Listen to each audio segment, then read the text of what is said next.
Sarah, I am indeed the author of this. My very good friend Michael Bradley always says that you can tell when any struggle is about to go down that they produce a mug for it and I write a pamphlet about it. I thought I'd get that in before he does. The title of the meeting, and I don't blame anyone for this, betrays a certain pessimism. Because the title is, does recession mean workers won't fight? It's not, does recession mean workers will fight? And the reason I think why people generally frame the discussion in that way is because, in truth, of course, there is a generalised feeling inside the working class movement, and particularly, I should say, amongst a layer of activists inside the working class movement, that the depth of the economic crisis, and in particular the rise of unemployment, means that the possibility of working class strike action and other forms of industrial action is receding. That there will be fewer strikes, people won't feel confident to be able to hit that, and that has big implications for the working class struggle.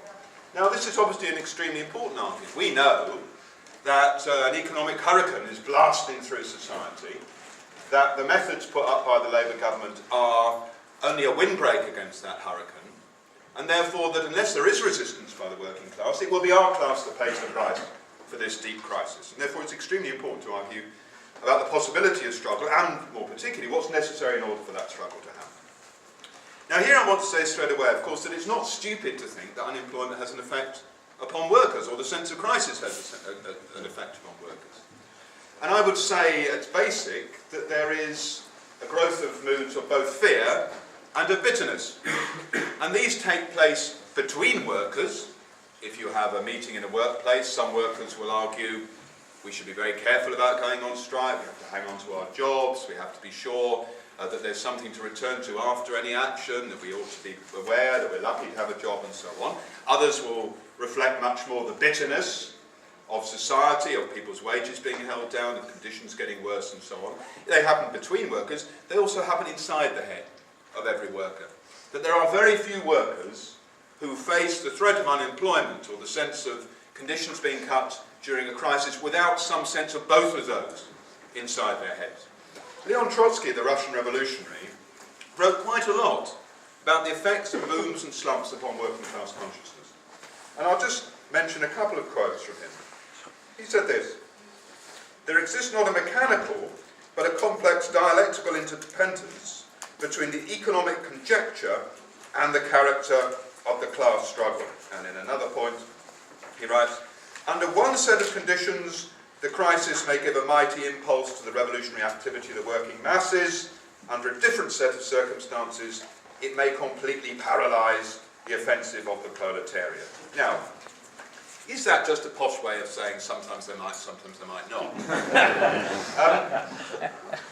I think Trotsky was saying a bit more than that, which is to say that there is an objective basis for all actions inside the working class. You can't wish away the reality of the effect of unemployment, the sense of crisis, upon people's lives. Put very strongly inside the 1920s of one analyst who said, the worker at the gate determines the status of the worker at the bench. The sense that how confident you are inside the workplace depends upon your sense about whether you think you can easily be replaced. There are tens of thousands outside there who are competing for your job. You don't feel so confident about it. There is a material base about whether you feel confident or not inside the working class. But Trotsky was also saying more than that. You can't read off from any one set of economic circumstances into whether workers will fight or won't fight. See, Trotsky actually was arguing a lot of the time about people who said there will automatically be mass struggles because there's a crisis. But he was saying more than that. He was saying you can't read off either there will be or there won't be simply from looking at the economic state of society. You also have to look at a whole number of other questions.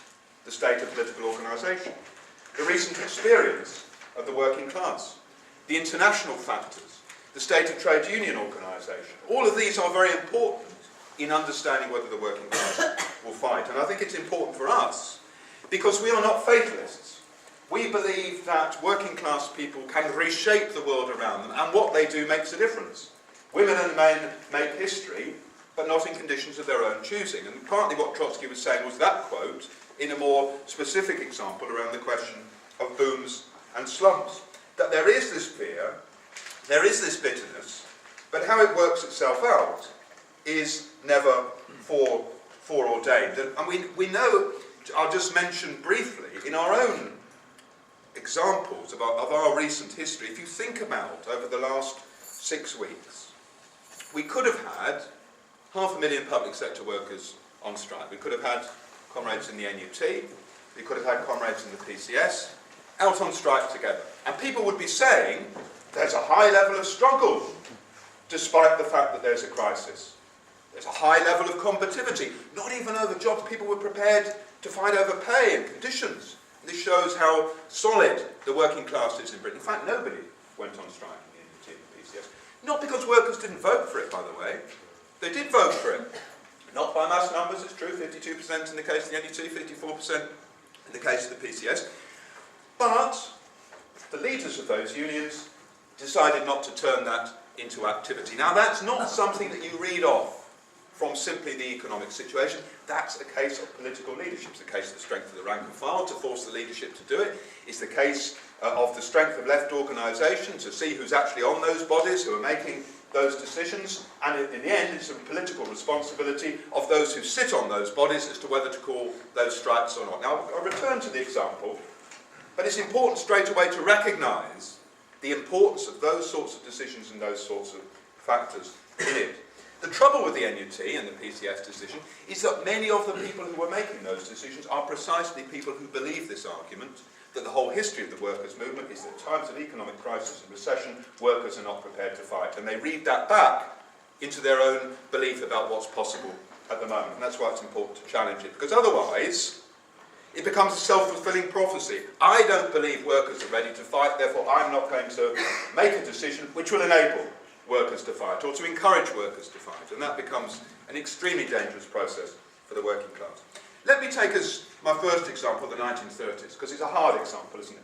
The 1930s for most people is, quite rightly on one level, associated with a time of deep economic crisis, much deeper than the one that we're in at the moment at its present stage, mass unemployment of 20-25% in advanced countries, and the victory, because of the divisions inside the German working class movement, of fascism in Germany and of fascism in Italy. Quite rightly remembered for those appalling economic suffering of the working class and of the defeats of the working class movement that took place. But of course that's not the whole tradition of the 1930s. The 1930s was also a period of the Spanish Revolution, before Franco seized power in Spain, a mass revolutionary movement which took society to the edge of the working class, beginning to control society in Spain. It's a period in France of 1934 of the great movements, a great against the fascists, and then of a huge strike wave in 1936 which produced the Popular Front government, and then another bigger strike wave after the election of the Popular Front government.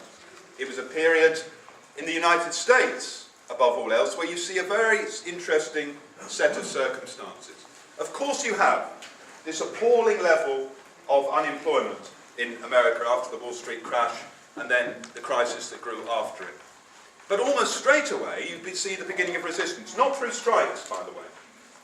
The first forms of resistance in America were through land occupations by people who were left bankrupt by the farming, the slump in farming. You see people who unemployed riots. For example, the 1932 Ford Hunger March, where 4,000 workers in Detroit marched to the River Rouge plant demanding jobs, and were machine gunned by the Ford private army, killing 5 of them.